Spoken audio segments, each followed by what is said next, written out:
اور باقاعدہ پھر سیدنا ابوبکر صدیق رضی اللہ تعالیٰ عنہ کو اس پہ خطبہ دینا پڑا، اور ان کا وہ خطبہ جامع ترمذی اور سنن ابی داؤد کے اندر موجود ہے، اور مشکات میں آپ کو تیسری جلد میں ایک چیپٹر ملے گا نیکی کا حکم دینا، امر بالمعروف ونہی عن المنکر، اس چیپٹر میں وہ آپ کو مل جائے گا۔ پہلے یہ آیت کور کر لیتے ہیں، یا ایھا الذین آمنوا علیکم انفسکم، اے اہل ایمان تم پر صرف اپنی جان کی فکر کرنا لازمی ہے، لا یضرکم من ضل، تمہیں کوئی نقصان نہیں پہنچا سکتا جو گمراہ ہو چکا ہے، اذا اهتدیتم، اگر تم ہدایت پر ہو۔ اب یہ اس کے دو طرح کے معنی ہیں، ایک تو یہ کہ جو برے کام کر رہے ہیں ان کو برا کام کر رہے ہیں وہ اپنی گمراہی کا وبال چکھ لیں گے، تمہیں ان کی گمراہی سے نقصان نہیں ہوگا اگر تم ہدایت پہ ہو، یہ معنی۔ اور یہ معنی لینا شروع کر دیا تھا صحابہ کرام کے زمانے میں لوگوں نے۔ تو جامع ترمذی اور ابو داؤد کے اندر آتا ہے کہ حضرت ابوبکر نے خطبہ دیا اور انہوں نے کہا لوگوں تم اس آیت کو مس کوٹ کر رہے ہو کہ اے اہل ایمان تم اپنی جان کی فکر کرو، کوئی نقصان نہیں پہنچا سکے گا تمہیں جو گمراہی پر ہے اگر تم ہدایت پہ ہو، اور تم اس کا مطلب یہ سمجھ رہے ہو کہ ہم نے لوگوں کو نیکی کی دعوت نہیں دینی۔ اللہ کی قسم میں نے رسول اللہ سے خود سنا تھا صلی اللہ علیہ وسلم، اگر کسی جگہ کچھ لوگ آباد ہوں اور وہ برائی کو ہوتا دیکھے اور اسے روکنے کی کوشش نہ کرے، قریب ہے اللہ تعالیٰ سب کو اپنے عذاب کی لپیٹ میں لے لے گا۔ لہذا اس سے یہ پلی لے کر کہ ہم تو ہدایت پہ آنا ہے، جو گمراہی والے ہیں ہم نے روکنا نہیں ہے، یہ مطلب نہیں لینا ہے۔ اچھا اب آپ سوچو کہ پھر کیا مطلب لینا ہے؟ مطلب یہ لینا ہے کہ ان کو دعوت و تبلیغ آپ نے کر لی، اس کے باوجود وہ حق پر نہیں آ رہے تو آپ نے اپنا فریضہ ادا کر دیا۔ اب یہ نہیں ہوگا کہ ان کی نصرت تم پہ پڑ جائے، اگر آپ نے اپنا فرض ادا کر دیا، آپ کا کام تھا سمجھانا اپنے والدین کو، بیوی بچوں کو تو خیر کرتی ہے، انفسکم واہلیکم نارا، بیوی بچوں کے علاوہ باقیوں پہ آپ بائی فورس نہیں کر سکتے، تو آپ نے سمجھا دیا۔ اب خدا نہ خاصا جس طرح وہ بابا جی ہمارے یہاں آتے تھے ریگولرلی، گجرا والا سے فوت ہو گئے، اللہ تعالیٰ کی مغفرت کرے، آخری دفعہ جب آئے انہوں نے سوال یہ کیا کہ میرا بھائی نماز نہیں پڑھتا، میں اس کے ساتھ کھانا ہمارا اکٹھا ہے تو میں کھانا کھا لیا کروں، یہ نہ اس کی نصرت مجھ پہ پڑ جائے۔ میں نے کہا آپ سمجھاتے ہیں؟ کہتے ہیں ہاں میں نے کہا بس آپ کا فرض ادا ہو گیا، آپ پہ کوئی نصرت نہیں اس کی پڑی۔ تو یہ نصرت والا کنسیپٹ کہا گیا کہ اگر تم ہدایت کرو تو تمہیں نقصان نہیں ہوگا، لا تزر وازرۃ وزر اخرى، کوئی جان بوجھ اٹھانے والی دوسرے کا بوجھ نہیں اٹھائے۔ لیکن یہ اس کے بعد ہے جب آپ چار شرطیں پوری کریں گے، الذین آمنوا وعملوا الصالحات وتواصوا بالحق وتواصوا بالصبر، حق کی بات کی تلقین کرے، صبر کر لے، اس کے بعد بھی کوئی نہیں مانتا تو لا یضرکم من ضل اذا اهتدیتم، تمہیں کوئی نقصان نہیں پہنچائے گی کسی کی گمراہی اگر تم ہدایت آئے۔ اب آپ کو سمجھ آیا؟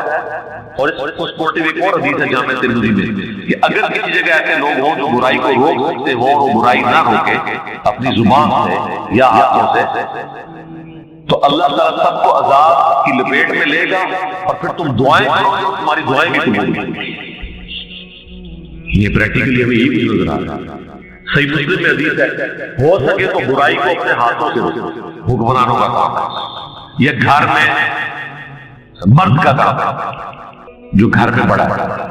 ہو سکے تو برائی کو ہاتھ سے روکو، ہاتھ سے نہیں روک سکتے تو زبان سے بھی نہیں روک سکتے تو کم از کم دل میں برا جانو، لیکن اس کو اللہ نے پسند نہیں کیا۔ نبی علیہ السلام نے فرمایا ذالک اضعف الایمان، یہ ایمان کا سب سے کمزور درجہ ہے۔ یعنی یہ سمجھے کہ اللہ کو ایسے بندے پسند نہیں، اس لیے ڈاکٹر صاحب بڑے خوبصورت ایک ٹرم یوز کرتے تھے، گونگے شیطان نہ بنو، یہ گونگا شیطان ہے۔ اور میں کہتا ہوں ڈاکٹر صاحب زندہ ہوتے تو میں آپ کو بتاتا کہ اس کی سپورٹ میں آپ کو ایک حدیث بھی بتاتا، المستدرک للحاکم، جس کے اوپر میری ویڈیو بھی الگ سے ریکارڈڈ ہے، بنی اسرائیل پر عذاب کیوں آیا جو وہ بندر و خنزیر بن گئے تھے۔ سورۃ الاعراف میں ڈیٹیل واقعہ ہے نا کہ ہفتے کے دن کا شکار اللہ تعالیٰ نے منع کیا تھا، تو المستدرک للحاکم میں ان آیات کے کانٹیکسٹ میں ایک تفصیلی حدیث ہے، ویسے تو قرآن میں وہ واقعہ تفصیلی ہے۔ سورۃ الاعراف میں آیا کہ اللہ تعالیٰ نے ہفتے کے دن کا شکار منع کیا، اور قرآن کے الفاظ ہے کہ شکار بھی پھر ہفتے والے دن مچھلیاں گزرتی تھی ان کی نظروں کے سامنے۔ اب اس وقت ظاہر ہے دل کو تھامنا ذرا مشکل ہے. پورا ہفتہ مچھلی قابو میں آیا اور جس دن مچھلیوں کو بھی پتہ چل گیا تھا کہ آج سے کچھ کر نہیں سکتے قدرتی تھی تو انہوں نے کیا اخلاق کیا, انہوں نے ایڈجسٹنٹ گڑے کھودے. مد و جزر کی وجہ سے وہ پانی چڑھ کے ان گڑوں میں آتا تھا, جب پانی اترتا تھا تو مچھلیاں گڑے پہ رہ جاتی تھی کہ دوبارہ لذیذ شکار کر ڈھیلا کر لیا. اللہ تعالیٰ نے انہیں بندر و خنزیر بنا دیا. کونوا قردۃ خاسئین, ہم نے کہا پھٹکارے ہوئے بندر بن.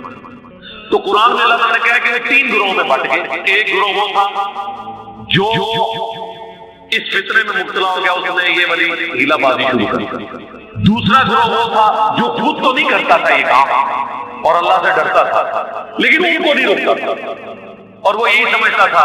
یہ جو حضرت ابوبکر نے کلیریفیکیشن دی کہ بھائی ہے نا سمجھنا, لا یضرکم من ضل اذا اهتدیتم, تو ان کو کوئی نقصان نہیں ہوئے گا اگر تم خود ہدایت پہ ہو. منع کرنے کی ضرورت نہیں. حضرت ابوبکر نے کہا یہ مطلب نہیں لینا. وہ جو دوسرا گروہ تھا نا, انہوں نے کہا ہم تو نہیں کریں گے, حرام ہے, ان کو بھی چھوڑیں گے. الٹا جو تیسرا گروہ تھا ہمارے جیسا منہ پھٹ ہر زمانے میں رہتے ہیں, وہ ان کو منع کرتا تھا کہ کام نہ کرو تو کام پہ جائے گا. تو وہ جو بیچ والے تھے نا میٹھی میٹھی باتیں کرنے والے, وہ بجائے ان کو سمجھے اتنی بزدل, آج بھی نماز دیکھیں اتنے بزدل ہیں کہ گمراہوں کو تو سمجھاتے نہیں ہیں, جو دلیر ہیں ان کو بزدل بناتے ہیں. تو اس زمانے میں بھی وہ جو تیسرا جو بیچ والا گروہ تھا نا, وہ گمراہوں کو کہتا تھا ان کو ان کے حال میں رہنے دو, اور جو بیچارے سمجھا رہے ہوتے تھے وہ کہتے تھانوں کے پہ ہی ہے, انہوں نے سمجھانا تھی مرم دے انہوں. اور یہ بیسیکلی ان کی بزدلی ہوتی ہے. دونوں سے بچے بن جائے نا, ادھر میں نے تو دونوں کو اچھا لگے گا نا. ان کو اس لیے اچھا لگے گا کہ برائی کر نہیں رہا, ان کو اس لیے لگے کہ سانوں کو نہیں کہہ رہے. تو یہ خود بھی بزدل ہوتے ہیں مولوی معذرت کے ساتھ. جو لوگ ریورٹ ہو کے قرآن و سنت کے منش پہ آتے ہیں, کئیوں کے ماں باپ, کئیوں کے بڑے بھائی رشتے دار خود بھی بزدل ہوتے ہیں اور ان کو بزدل بنانے کی کوشش کرتے ہیں. اور تو ہم کڑی پہ یہ چپ کر کے اپنا نماز روزہ کرو. تو یہی حرکت کی انہوں نے بھی. تو ان لوگوں نے پتہ کیا جواب دیا, انہوں نے کہا ہمیں کوئی ذاتی مسئلہ نہیں ہے, ہم ان کو منع اس لیے کر رہے ہیں کہ اپنے رب کے حضور معذرت پیش کر سکیں کہ یا اللہ ہم سے جو ہو سکتا تھا ہم نے کیا ہے, اس کو سمجھانے کی کوشش کی ہے. وہ جو میں کہتا ہوں کہ جنت 4 شرطیں پوری کرنے سے ملنی ہے, الا الذین آمنوا وعملوا الصالحات. وہ دفعہ دنیا ہار بھی ڈالے گی گلے میں, لیکن اگلی جو 2 باتیں ہیں وتواصوا بالحق, حق بات کی تلقین کرنی ہے, اور اس کے بعد اینٹی کنفرم وتواصوا بالصبر, پھر صبر کرنا. یہ 2 کام مشکل ہے. یہ پورا واقعہ قرآن میں سورۃ الاعراف میں آیا. اس کے کانٹیکسٹ میں المستدرک الحاکم میں تفصیلی حدیث ہے. وہ تابعی کہتے ہیں ابن عباس جب یہ قرآن میں آیات پڑھا کرتے تھے تو اس جگہ آ کے رویا کرتے تھے. کیوں روتے تھے؟ وہ کہتے تھے کہ اللہ تعالیٰ نے یہ واقعہ بیان کرنے کے بعد یہ تو بتا لیا, اس میں بتایا کہ جو لوگ نیکی کی دعوت کرنے والے تھے, ان کو برائی سے روکنے والے تھے, اللہ نے انہیں نجات دے دی اور وہ کامیاب ہوں گے, وہ تو ہے جنتی. اور دوسروں کو اللہ نے کہا جو یعنی کہ وہ گناہ کرنے والا گروہ تھا, ان کو اللہ تعالیٰ فرمایا ہم نے ان کو پھٹکارے میں بندر بنا کونوا قردۃ خاسئین. اور تیسرے گروہ کو اللہ نے بتایا نہیں کہ ان کا انجام کیا ہوا. یہ بندر بن گئے, ان کو جنت مل گئی. جو تیسرا تھا میٹھی میٹھی باتیں کرنے والا, تو ابن عباس رو کے کہا کرتے تھے کاش مجھے کوئی بتا دے کہ ان کے ساتھ کیا ہوا تھا. یعنی ابن عباس کو پتا تھا کہ وہ بھی نہیں بچے ہوں, لیکن وہ چاہتے تھے مجھے کسی طریقے یہ پتا چل جائے کہ ان کے ساتھ کیا ہوا تھا. یعنی اگر وہ بچ گئے ہیں تو پھر ٹھیک ہے, حسین بننے کی کون سی ضرورت ہے. کہتے ہیں ابن عباس ہوتے تھے حسین ہو.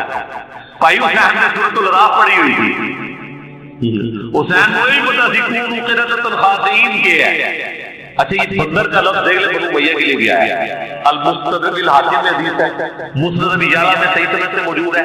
سلیم حسن نے صحیح کہا, امام ذہبی نے صحیح کہا, امام حاکم نے صحیح کہا, شیخ البانی نے صحیح کہا, شیخ زبیر زئی نے صحیح کہا کہ نبی علیہ السلام نے اپنی وفات سے چند دن پہلے خواب دیکھا. ابو ہریرہ کہتے ہیں نبی علیہ السلام فرمایا میں نے آل امیہ بنو امیہ بنو مروان کے بندروں کو اپنے منبر پہ ناچتے ہوئے دیکھا ہے. حضور اتنے غمزدہ ہوئے کہ وفات تک حضور کو ہنستے ہوئے نہیں دیکھا گیا کہ میری وفات کے بعد یہ بندر میرے منبر پہ چڑھے.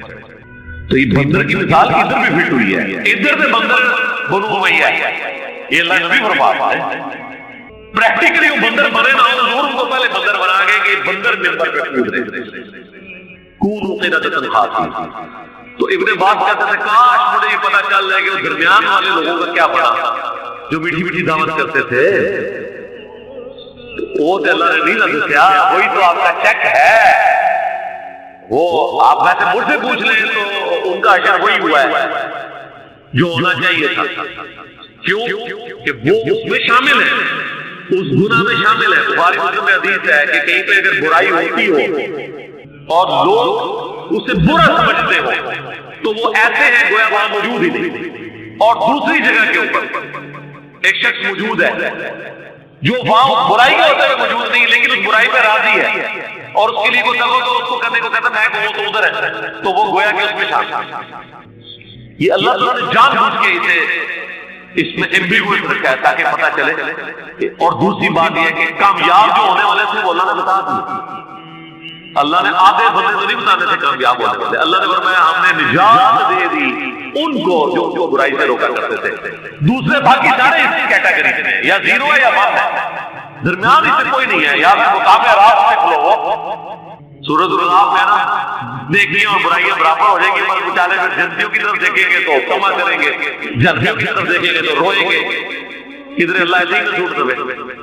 تو یہ میرے بھائی بڑا کریٹیکل معاملہ ہے۔ تو اس آیت میں مجھے یہ چیز یاد آئی کہ یہ برائی کے حوالے سے، اور اس امت کے لیے تو اسپیسیفکلی سورہ آل عمران میں نے تفصیلی گفتگو کی تھی، سورہ آل عمران آیت نمبر 110 کنتم خیر امۃ اخرجت للناس تأمرون بالمعروف وتنہون عن المنکر وتؤمنون باللہ۔ تم بہترین امت ہو جو لوگوں کے نفع کے لیے نکالی گئی، لوگوں کو نیکی کی طرف بلاتے ہو، برائی سے روکتے ہو اور اللہ پر ایمان لاتے۔ ایمان کا ذکر تیسرے نمبر پہ آیا ہے، کیوں؟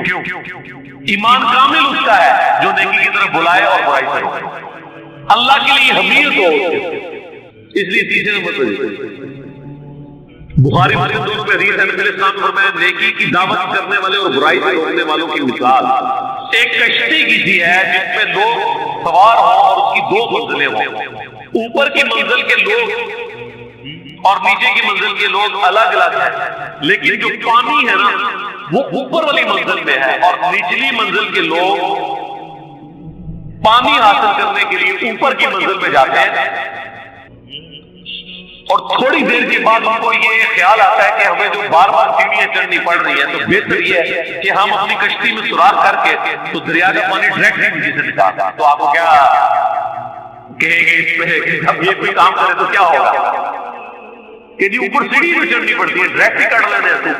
تو نبی علیہ السلام نے فرمایا کہ اب اوپر والے لوگ اگر یہ کہنا شروع کر دیں کہ وہ تو اپنے حصے میں کھدائی کر رہے ہیں، خیر تو وہ خود بھی ڈوبیں گے، ہم تو ڈوبے ہیں سر، تمہیں بھی لے ڈوبے۔ اگر وہ ان کو روکتے ہیں تو خود بھی بچتے ہیں، ان کو بھی بچا لیتے ہیں، اور اگر نہیں روکتے تو خود بھی ڈوب جائیں گے۔ اس سے زیادہ کس طرح سمجھائی جائے بات کہ برائی سے روکنا کتنا ضروری ہے، اور سب سے مشکل دنیا کا کام برائی سے روکنا ہے۔ اچھائی کی دعوت دینا تو اتنا اچھا ہے کہ آپ دیکھ رہے ہیں کہ وہ پچھلا جو پریزیڈنٹ تھا ٹرمپ، اتنا ہارڈ لائنر قسم کا، وہ کرسچن تھا، یہودی نما کرسچن، لیکن اس کے سامنے بھی قرآن کی تلاوت ہو رہی ہوتی، لیکن برائی سے کو روک کے بتائے، برائی سے کوئی بھی آپ کسی کو نماز پڑھنی چاہیے ٹھیک ہے، لیکن اگر نماز نہ پڑھے تو کتنے کوڑے مجھے لگنے چاہیے، اس وقت تک پریزیڈنٹ قید کروانا چاہیے، پرائم منسٹر، جب تک توبہ نہ کرے۔ پھر دیکھو تھوڑا اقرار ضرور کرے گا، پھر سارے جمیل صاحب بھی کہنے لگے ہونا کسی نے نہیں چھوڑی، کیونکہ یہ نہیں منکر ہے، منکر کے منکر ہے، صحیح بولا، منکر کے منکر ہے، انکاری ہے، یہ چیز ہی ایسی ہے۔ امر بالمعروف بڑا تھا، تو نبی صلی اللہ علیہ وسلم اگر وہ کشتی والے ان کو روک لیتے ہیں کشتی میں سوراخ کرنے سے تو خود بھی بچتے ہیں اور ان کو بچا لیتے ہیں، اور اگر نہیں روکتے اور کہتے ہیں ٹھیک ہے وہ تو اپنے حصے میں سوراخ کر رہے ہیں تو وہ بھی ڈوبیں گے اور وہ بھی ساتھ۔ لیکن اس میں ایک دوسرا پہلو بھی ہے، وہ حدیث ہے بخاری مسلم دونوں میں، نبی علیہ السلام نے فرمایا کہ میں نے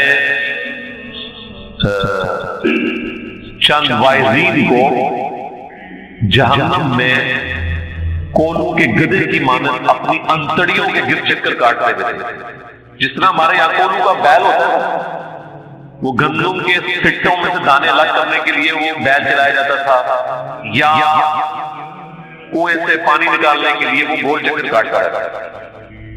تو میں نے واحدین کو دیکھا کہ اپنی انتڑیوں کے گرد وہ جس طرح گدے بھی یوز ہوتے تھے نا عرب میں، یہاں پہ بیل یوز ہوتے ہیں، اور اہل جہنم پھر اس کے گرد آگے جمع ہوتے ہیں کہ حضرت صاحب آپ تو جہنم میں آئے ہیں، آپ تو شیخ تفسیر تھے اور استاذ العلماء تھے، آپ تو یادگار اسلاف تھے، تو آپ یہاں کیا کر رہے ہیں؟ تو وہ کہے گے کہ افسوس جن چیزوں کا ہم تمہیں حکم دیتے تھے نا کہ کرو، ہم خود کوئی نہیں کرتے، اور جن چیزوں سے ہم تمہیں منع کرتے تھے ہم خود سے منع نہیں ہوتی۔ اور اس کے کلائمیٹ وہ حدیث ہے کہ میں نے کربلا والے ریسرچ پیپر میں ڈالی ہے، بندہ کام ہوتا ہے۔ صحیح مسلم میں شروع میں آپ کو حدیث مل جائے گی 177 179، یہ دو حدیث ہیں مسلم شریف میں کتاب الایمان میں، اور امام مسلم سے ایمان والے چیپٹر میں لے کے ہیں۔ ایک تابعی عبداللہ بن عمر سے یہ حدیث بیان کرتے ہیں کہ نبی علیہ السلام نے فرمایا کہ اللہ تعالیٰ نے جب بھی کسی نبی کو مبعوث کیا نا تو اس کے چند مخلص ساتھی ہوتے تھے جو اس کے پیغام کو لے کے چلتے تھے، یعنی اس میں خود رسول اللہ بھی شامل ہے۔ اور اس کو سپورٹنگ میں سورہ مریم کی آیت بھی ہے کہ انبیاء کے جانے کے بعد ناخلف لوگ ان کے جانشین بن کے جنہوں نے نمازیں ضائع کی اور شہوات کی پیروی کی، ان قریب انہیں دوزخ کی وادی غیب میں پھینکا جائے گا۔ اس کانٹیکسٹ میں نے یہ تفصیلی حدیث بیان کی۔ تو عبداللہ بن عمر سے ایک تابعی کہتا ہے کہ میں نے عبداللہ بن مسعود سے یہ حدیث خود سنی تھی کہ نبی علیہ السلام فرمایا جب کبھی بھی کوئی پیغمبر دنیا میں آیا نا اس کے ساتھ یہی ہوا ہے کہ اس کے چند مخلص ساتھی ہوتے تھے جو اس کے پیغام کو لے کے چلتے تھے، پھر جب وہ ساتھی آہستہ سے دنیا سے جانا شروع کر دیتے تھے، یعنی فوت ہو جاتے تھے، تو ان کی جانشین ایسے لوگ بنتے تھے کہ وہ کچھ کہتے تھے جو کرتے نہیں تھے، اور وہ کچھ کرتے تھے جس سے منع کیا گیا ہوتا تھا شریعت۔ ایسے جو لوگ ہیں، ایسے حکمران جو ہیں، ان کے ساتھ جو ہاتھ سے قتال کرے وہ مومن ہے، جو زبان سے قتال کرے وہ مومن ہے۔ جیسے میں قتال کر رہا ہوں زبان سے، قتال کی ضروری نہیں ہاتھ، لیکن کیسا قتال ہے؟ زبان سے سارے علماء ذبح ہو گئے۔ آپ کو یہ علمی لاشیں ان کی نظر نہیں آ رہی ہے، چلتے پھرتے مردے ہیں، یہ کہتے ہیں نا، وہ بندہ کہتے ہیں زیادہ غم لگ جائے، کہتے ہیں زندہ لاش ہے۔ تو اس سارے فرقوں کے علماء زندہ لاشیں بنی ہوئی ہیں کیونکہ یہ زبان سے ان کے ساتھ قتال کیا، تلوار تو اٹھائی نہیں ہے۔ امید ہے تلوار کا ضرورت نہیں آتی، امام مہدی آ جائیں گے، یہ ویسے طلقاء ہوں گے، یہ انشاءاللہ ہمارے ساتھ مل جائیں گے۔ ان کو ویسے اس وقت ہم نے معاف کر 4 مہینے کا ٹائم دے دیں، یا تو آ جائیں ہمارے ساتھ، ادروائز جہاں پائے جائے قتل کیے جائے، یہ سب طلقاء ہوں گے انشاءاللہ امام مہدی کے ذمہ۔ اور پھر نبی علیہ السلام نے فرمایا کہ جو دل میں ان سے قتال کرے وہ بھی مومن ہے، یعنی دل میں تو قتال کوئی لوگ کریں گے تو عوام الناس۔ اب یہ حدیث کو ذرا دیکھیں اور حضرت حسین بن علی کا آپ کریکٹر دیکھیں۔ حسین بن علی یہی سمجھتے تھے کہ میں نبی علیہ السلام کا نواسا، جنتی نوجوانوں کا سردار، اور اللہ تعالیٰ نے ہمارے گھر میں قرآن نازل کیا، پیغمبر ہم نے مبعوث کیا، تو اب پیغمبر کے دین کا کسٹوڈین تو میں ہوں۔ اور پھر جو سورۃ المائدہ میں آتا ہے، کیوں نہیں روکا ان کے رہبان اور احبار نے انہیں حرام خوری ہوتی۔ اللہ تعالیٰ نے یہودیوں کو ٹانٹ کیا اس بات میں کہ ان کے علماء صوفی ان کو حرام خوریوں سے کیوں نہیں روکتے۔ تو نبی علیہ السلام کی وفات کے بعد نبی علیہ السلام کے بیعت پہ وہ کون سے علماء تھے جنہوں نے حکمرانوں کو برائیوں سے روکنا تھا؟ اہل بیت۔ حسین بن علی یہ سمجھتے، لوگ کہتے ہیں لوگ سمجھانے سے، او یہاں وہ لوگ سانوں نہیں سمجھا سکتے، ساڑھے کو کون سے لوگ سمجھا دیں کہ اللہ نے بندے ہو اے آیتہ نے حدیثہ نے۔ تو حسین ابن علی اور یہی دیکھیں گے جو حسین کو سمجھانے والے تھے ان کو تو سمجھ نہیں آئی ہوئی تھی، لیکن حضرت حسین کے مخالفین کو سمجھ آ گئی تھی۔ اسی لیے دیکھیں وہ جب تک حسین سے بیعت نہ ہو جائے وہ سکون سے نہیں بیٹھ، پوری دنیا نے بیعت کر لی ہے، خیر ہے، ان کو پتہ ہے کہ ہماری ملکیت لیجیٹیمائز حکومت ہوگی جب حسین اس کو مانیں گے، کیونکہ حسین کے ماننے کا مطلب ہے کہ ہماری ملکیت لیجیٹیمائز ہو گئی ہے، جو وارث رسول ہیں پیغمبر کی اولاد انہوں نے ہمیں مان لیا۔ اچھا یہ بات ان کو بھی سمجھ تھی کہ جب تک حسین بیان نہ کرنا ایسے سی جعلی حکمران ہے، اتنا انگریزی حکمران سی جدوں تک اے نہ مانا، ان کو یہ سمجھ تھی۔ تو میرا ایک کلپ بھی تھا اس میں، the difference between the natures of ابن علی and ابن عمر، یعنی حسین ابن علی وہ کیوں اتنے ہارڈ لائنر تھے اور دوسری طرف عبداللہ ابن عمر کیوں سافٹ تھے۔ یہ حدیث وہ تابعی کہتا ہے جب میں نے عبداللہ ابن عمر سے بیان کی تو انہوں نے اس حدیث کو ماننے سے انکار کر دیا۔ یہ صحیح مسلم کے الفاظ ہیں، یہ مولانا شریف نہیں ہے، مسلم شریف ہے۔ اب وہ تابعی کہتا ہے، پھر میں اس میں ریکمنڈ دیتا ہوں کہ وہ صحیح نہیں مان رہے تھے، کیونکہ اگر وہ اس حدیث کو صحیح مان رہے ہوتے تو ان کو یہ پتہ چل جاتا کہ میں جو نیوٹرل رہا ہوں یہ تو غلط ہے، حسین کا سٹانس ٹھیک ہے، اور یہ مانتے تھے حسین ابن علی کو، وہ غلط نہیں کہتے تھے، وہ کہتے تھے یہ تو مکار ہے، آپ کو شہید کر دیں گے، آپ کر رہے ٹھیک۔ اور پھر آپ دیکھیں مجموع الزوائد کے اندر المستدرک الحاکم میں موجود ہے، ہم نے کربلا والے ریسرچ پیپر میں ڈالا ہے کہ عبداللہ بن عمر آخری وقت میں کہتے تھے کہ مجھے میری زندگی کوئی نیکی چھوڑنے پر کوئی شرمندگی نہیں ہے، میں نے کوئی بھی گناہ کا کام نہیں کیا، نہ کوئی نیکی چھوڑی ہے، اپنی طرف سے پوری کوشش کی، سوائے ایک کام کے کہ میں نے حضرت علی کے ساتھ مل کر باغی گروہ کے خلاف قتال لیا۔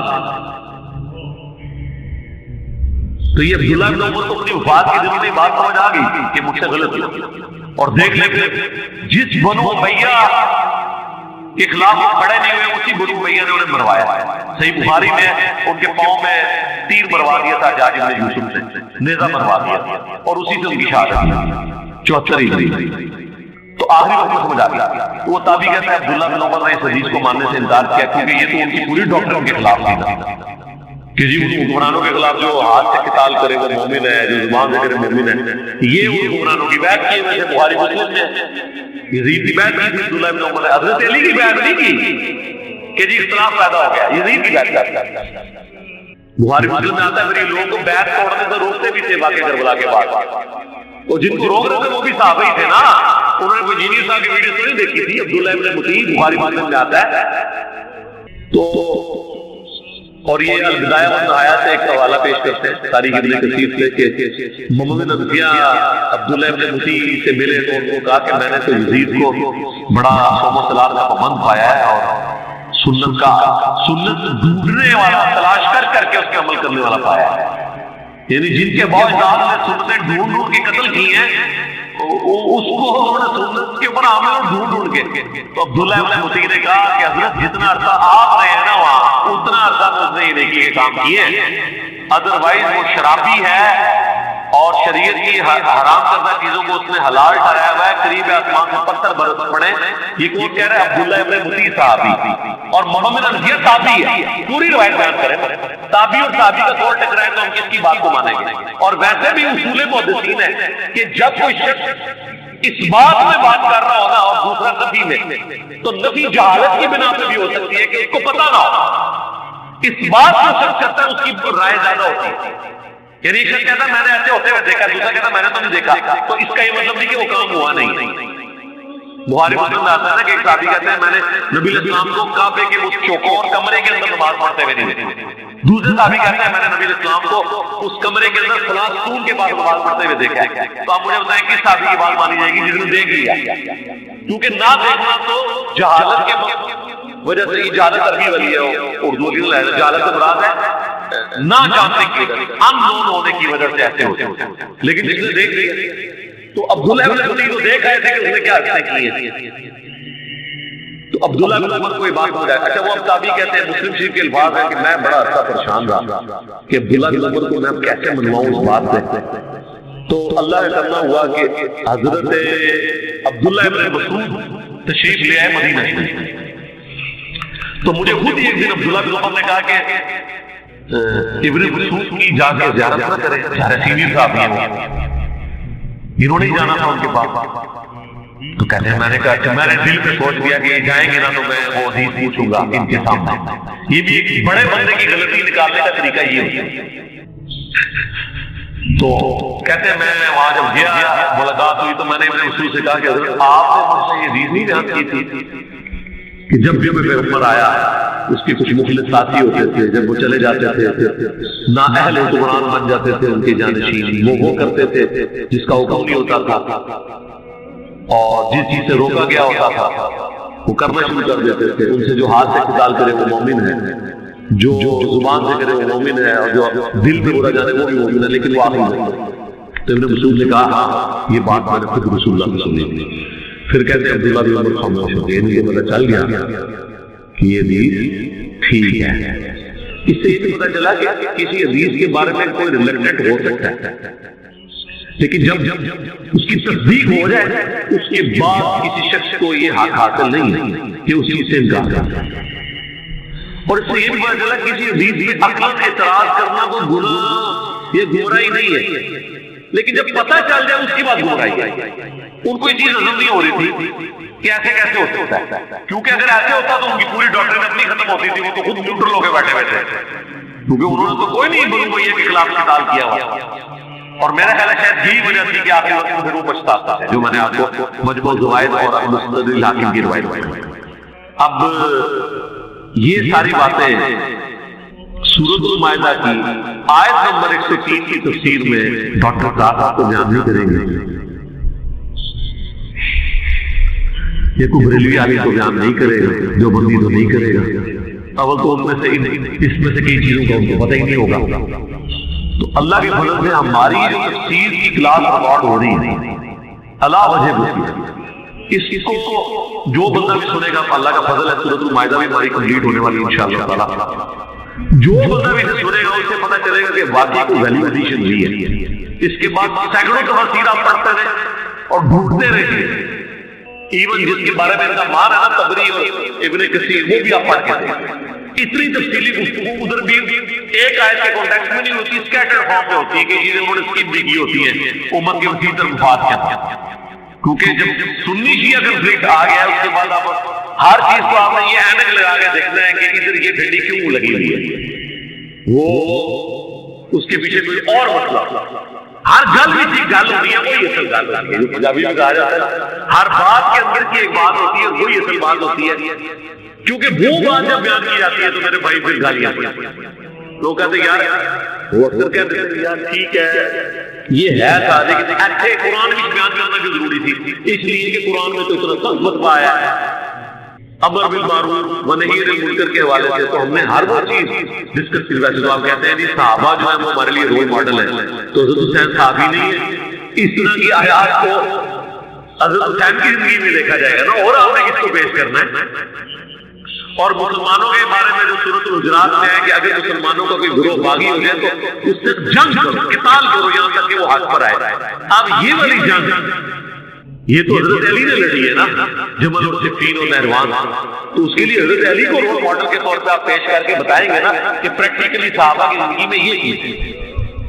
تو میں آپ کو دعوے سے کہتے ہیں صحابہ کی رٹ لگانے والے بھی سلیکٹو صحابہ کو مانتے ہیں اور سلیکٹو صحابہ کی بھی سلیکٹو باتیں مانتے ہیں، یعنی جن صحابہ کو مان بھی رہے ہیں نا ان کی بھی ساری باتیں نہیں مان رہے، ان کی بھی چند باتیں مانتے ہیں، کیونکہ ان میں کئی باتیں ایسی ہیں جو ان کے خلاف ہیں۔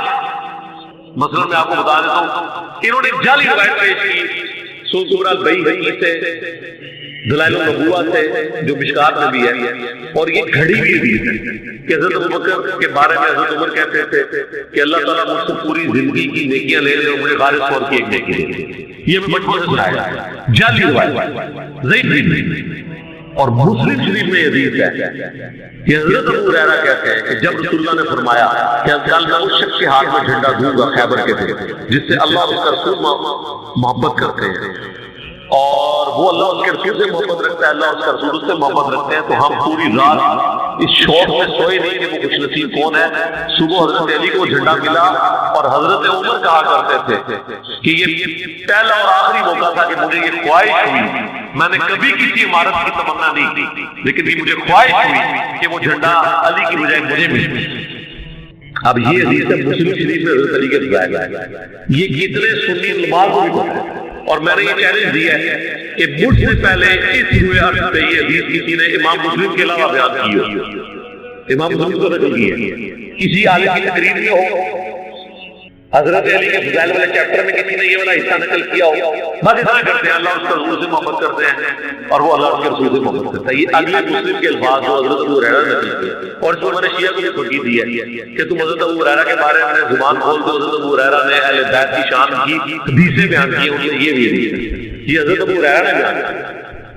میں نے اپنے منبر پہ بنو امیہ کے بنو برمان کے بندروں کو کودتے ہوئے دیکھا ہے. یہ بھی حضرت ابو ہریرہ نے روایت کی ہے المستدرک الحاکم میں اور مسند ابی یعلا کے اندر یہ روایت ہے.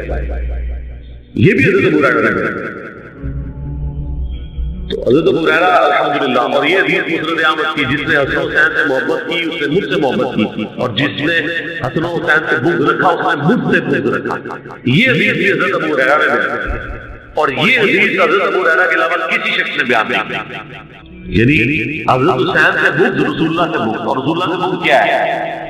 اللہ تک ان الذین یؤذون اللہ ورسولہ لعنهم اللہ فی الدنیا والآخرہ. جو اللہ اور اس کے رسول کو اذیت دیتے ہیں دنیا اور آخرت میں, ان پر اللہ کی لعنت ہے اور اللہ نے ان کے لیے ذلیل و خوار کر دینے والا عذاب تیار کیا ہے. اللهم لا تجعلنا منهم. اللهم انی اسألک حبک وحب من یحبک وحب عمل یقربنی الی حبک. آمین.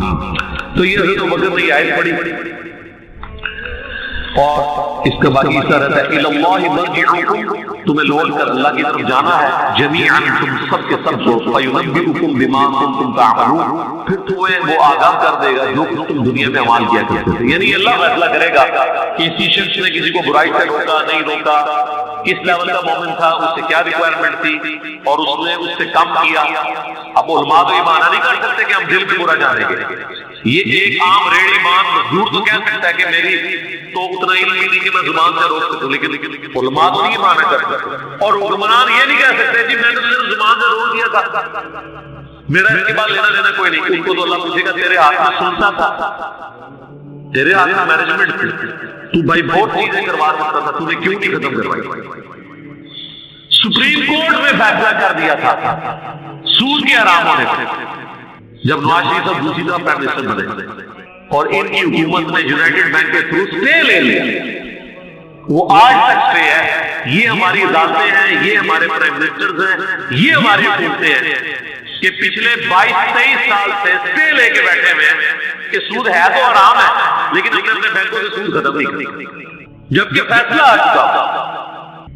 تو یہ کتنے مخلص ہیں اسلام حافظ کر یا تو یہ اللہ نے فرمایا کہ تمہیں لوٹ کے اللہ کی طرف آنا ہے, وہ خود فیصلہ کر دے گا کس کا کتنا اختیار تھا اور اس نے کیا کیا.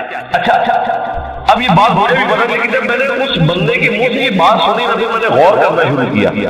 اس نے کہا کہ ہر وقت اللہ آپ کے سامنے ہونا چاہیے. تو پھر میں نے سوچا واقعی یار اسلام تو ہے ہی سینٹرڈ اراؤنڈ گاڈ ہے. صبح سے لے کر شام تک ہر چیز خدا کے گرد گرتی ہے. صبح اٹھ کے آپ پہلا جملہ کیا بولتے ہیں؟ الحمدللہ الذی احیانا بعد ما اماتنا والیہ النشور. تمام تعریفیں اس اللہ کے لیے جس نے مرنے کے بعد مجھے دوبارہ زندہ کر لیا, اور میں نے لوٹ کے اسی کی طرف جانا ہے. آخرت کا ذکر بھی ساتھ ہے. یہ تلوار جو ہے ہر وقت لٹکی رہے گی. آپ دیکھیں دنیا میں جتنی دعائیں ہو رہی ہوتی ہیں نا, آخرت کا موت کا ذکر ساتھ پہلے میں آ رہا ہوتا ہے کہ تیاری سٹارٹ ہی صبح کیا ہو رہا ہے, اللہ موت کے بعد زندگی دی ہے, اور پھر میں نے مر کے تیرے پاس ہی آنا ہے جو آخری موت ہے جس کے بعد میں اٹھنا بھی کوئی نہیں, پھر قیامت میں اٹھ رہا ہے. یہ سٹارٹ ہو رہا ہے. نماز پڑھیں گے وہ تو ذکر کی اعلیٰ ترین چیز جو واقعی میں صلاۃ لذکری, میری یاد کے لیے نماز کو قائم رکھنا, اور نماز کے بعد بھی اذکار, نماز کے اندر بھی اذکار, مسجد میں جانے کی دعا وہ بھی گاڈ اورینٹڈ, مسجد سے نکلنے کی دعا, ٹوائلٹ گئے تو اس میں جانے کی دعا, اس سے نکلنے کی دعا, پھر گھر سے نکلے پھر اللہ کو یاد کر کے نکلے, جہاں جا رہے ہیں اپنا کوئی کام سٹارٹ کر رہے ہیں تو اللہ کے نام سے سٹارٹ کر رہے ہیں, اور ساتھ یہ ٹینشن لگی ہوئی ہے کہ فجر تو بڑھ لی ہے, اب زور کا وقت کتنے بجے ہے, اپنے آپ شیڈیول کو سیٹ کرتے ہیں تاکہ میں جماعت سے نماز پڑھ سکوں. تو بس جو یہ شیڈیول طے کر رہا ہے نا وہ بھائی فجر سے لے کے زور تک نماز کی حالت میں ہے, کیونکہ وہ نماز کے انتظار میں بیٹھا ہے. نماز کے انتظار میں بیٹھنے کے لیے مسجد میں بیٹھنا ضروری نہیں ہے. کوئی اپنے آفس میں بیٹھا ہے نا اس انتظار میں کہ میں نے نماز کے لیے جانا, وہ نماز کے انتظار میں بیٹھا ہے. پھر نماز کا وقت آ جاتا, پھر بازار میں جانے کی دعا, سواری میں بیٹھے تو اس پہ دعا, وہ ساری دعائیں آپ پڑھیں, کوئی بزرگ بابا آپ کو دعا میں نظر نہیں آئے. خدا سے شروع ہو کے خدا بھی ہے. یہ کائنات سینٹرڈ اراؤنڈ گاڈ ہے. ہماری زندگی کا مقصد خدا کی پہچان ہے. انبیاء کے دنیا میں آنے کا مقصد خدا کی پہچان ہے. ہر چیز خدا کے گرد گھومتی ہے. یہ اصل میں اللہ کو مطلوب انسان ہے جو سینٹرڈ اراؤنڈ گاڈ. تو آپ اس کے ذرا ٹیسٹ کو فیل کریں. الذین آمنوا، جو لوگ ایمان لائے، وتطمئن قلوبهم بذکر اللہ، اور مطمئن ہوتے ہیں ان کے دل اللہ ہی کی یاد سے. الا بذکر اللہ تطمئن القلوب، آگاہ ہو جاؤ کہ دلوں کا سکون ہے یہ اللہ کی یاد ہے. یہ اللہ تعالیٰ نے سکون رکھے اس کے اندر. سکون سے مراد یہ نہیں کہ دنیا میں آپ کو کوئی پریشانی نہیں ہے. اگر یہ مطلب ہو تو انبیاء کرام نے تو سب سے زیادہ بے سکونی دیکھی. ہر آزمائش اللہ تعالیٰ نے ان کے اوپر ڈالی ہے اور وہ ثابت کر رہے ہیں. مراد یہ کہ اگر کوئی آزمائش آئے گی تو وہ برداشت کرنا آسان ہو جائے گی. پھر دنیا حسنہ کیا ہے کہ دنیا میں اگر تکلیف بھی آئے تو صبر آ جائے گا کہ اللہ کی مرضی، انا للہ و انا الیہ راجعون. لیکن تکلیف میں بھی آپ کو یہ دعا سکھا دی. ادھر بھی موت ہے. اے اللہ ہم تیری طرف سے آئے تھے، ہم نے بھی تیرے پاس ہی آ جانا ہے واپس. تو یہ تکلیف جو آئی ہے نا، یہ بھی تو ایک نہ ایک دن ختم ہو جانی ہے. بڑی سے بڑی تکلیف بھی اس دن تو ختم ہو جانی ہے جس دن انسان کو موت آتی ہے. بیمار تھا تو جب بندے ختم ہو گیا تو بیماری بھی ختم ہو گئی. تو دیکھیں ہر جگہ گاڈ اورینٹڈ، اللہ کی طرف متوجہ رہے. تو اس کے لیے اللہ تعالیٰ نے آپ کو پورا جو شیڈیول دیا ہوا. ابھی تو یار ان لوگوں نے ہماری نمازوں کے مزے خراب کر دیے ہیں. کاش آپ کے اوپر وہ دریچہ کھل جائے جو ایک بند دریچہ ہے. وہ سال میں ایک دفعہ کھلتا ہے قیام اللیل کی شکل میں. لیکن اگر آپ امیجن کریں کہ دنیا میں جتنی بھی مساجد ہیں ان کے اندر جہری نمازوں میں قرآن الف لام میم سے شروع ہو کے یا سورہ فاتحہ سے شروع ہو کے والناس تک پورا سال چلے، ایک ایک رکوع، ایٹ لیسٹ ایک ایک رکوع، کتنا ٹائم لگ جائے گا؟ اگر یہ نماز 7 منٹ میں ختم کرتے ہیں وہ 20 منٹ میں ہو جائے گی، 15 منٹ میں. ایک رکوع مغرب کے اندر پہلی رکعت میں، دوسرا رکوع مغرب کی دوسری رکعت میں، پھر عشاء کی رکعت میں اس سے اگلے والا رکوع، اور اس کی دوسری رکعت میں اس سے اگلا، اور اس طریقے سے فجر میں. یہ 6 رکعتیں جو ہے آپ کی جہر، 2 مغرب 2 عشاء 2 فجر. ان میں قرآن پورے سرکل میں چلتا رہے. آپ کو عربی آتی ہے نہیں آتی اس سے کوئی فرق نہیں پڑتا. آپ کا سمارٹ فون آپ کے ہاتھ میں ہو اور ترجمے والا قرآن آپ نے اس پہ کھولا ہوا.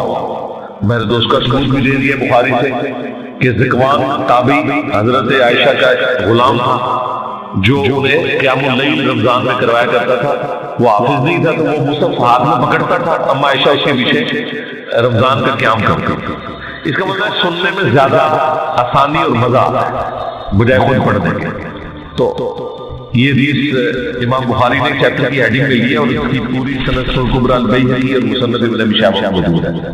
بلکہ مسند ابن ابی شیبہ میں تو یہاں تک ہے کہ انس بن مالک اور باقی صاحب کے بارے میں کہ انہوں نے پیچھے قرآن اٹھایا ہوتا تھا، سامنے حافظ کھڑا ہوتا تھا اور وہ سنتے بھی تھے دیکھ کے، اور اگر کہیں غلطی ہوتی تھی تو غلطی کو پکڑتے تھے. اور اٹھانے کا فائدہ یہ ہے کہ کنسنٹریشن آپ کی رہتی ہے. انہوں نے کتنا ظلم کیا کہ ہم سے قرآن چھین لیا. مغرب عشاء اور فجر کی نمازیں واللہ اس لیے نہیں تھی کہ آپ نے صرف رکعتیں پوری کرنی ہے. یہ آپ کے اندر فیول ڈالنا تھا کہ جب آپ جہرن قرآن سنیں گے تو آپ کی پروگرامنگ ہوتی رہے گی.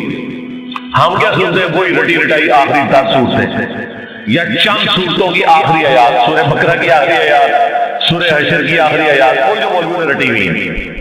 یار اگر حافظ قرآن نہیں بھی آپ کا امام مسجد، کوئی مسئلہ نہیں، وہ مسلم اٹھا کے پڑھ لیں، کوئی مسئلہ نہیں، قرآن دیکھ کے تو پڑھنا اس کو آتا ہے نا. قاری ہے مسلم اٹھا کے پڑھے. لیکن آپ ذرا امیجن کریں کہ آپ کی نماز کا لیول کیا ہوگا کہ آپ کو اگلی نماز کا انتظار رہے گا کہ بھئی، اور آپ یہ کوشش کریں گے کہ آپ کی نماز نہ چھوٹے، وہاں سے رکوع اگلا سٹارٹ. بلکہ میں تو کہتا ہوں گورنمنٹ لیول پہ یہ ہونا چاہیے کہ ایک اجتماعی نظم کوئی قائم کرے. اجتماعی نظم پورے ملک میں عید کی رات کو اگلا قرآن سٹارٹ ہو جائے. گورنمنٹ کی طرف سے شیڈیول ہو کہ بھئی آپ یہ اگلا قرآن سٹارٹ ہو گیا، اتنے رکوع ہیں، 6 رکوع کور ہوتے ہیں نا. اگر آپ 6 جہرن رکھتے رہے تو آلموسٹ کوئی 520 کے قریب رکوع بنتے ہیں. ان کو ڈیوائیڈ کر لیں تو پورے ملک کے اندر ختم قرآن بھی ایک ہی دن ہو رہا ہو، شمسی اعتبار سے رکھ لیں، تاکہ کوئی شخص دوسرے شہر میں بھی چلا گیا اسے یہ یقین ہو کہ ہاں جی میں فلاں مسجد میں جاؤں گا تو شیڈیول ایک ہی چل رہا ہے۔ یہ ہم نے دنیاوی کئی معاملات میں اپنے آپ کو مینج کیا ہوا ہے اس طریقے سے۔ دیکھ لیں KFC آپ امریکہ سے کھائیں، آپ سعودیہ سے کھائیں، آپ جیل میں بیٹھ کے کھائیں، آپ کی آنکھوں میں پٹی بنی ہوئی ہو، آپ کھا کے بتا دیں گے کہ آپ KFC کا چکن کھا رہے ہیں۔ اس سے قطع نظر کہ آپ دنیا میں کہاں بیٹھے ہوئے 66,000 آؤٹ لیٹس ہیں ان کی دنیا میں۔